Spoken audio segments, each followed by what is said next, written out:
5 gabay para sa masayang buhay. The first one is free your heart from hatred. Magpatawad ka, huwag ka magtatanim ng sakit ng loob. The second is free your mind from worries. Marami tayong mga takot sa buhay, hindi naman lahat yan magkakatotoo. Third is to free ourselves from greed and selfishness. Matuto tayong makontento sa buhay, matuto tayong magbigay, dahil mas nakaka-bless ang taong mapagbigay. Fourth is, you must free yourself from other people's expectations.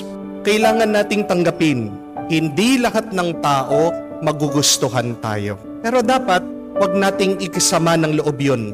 Not everybody will love you, but that's okay. Accept that, be happy. And number 5, we must free ourselves from sin.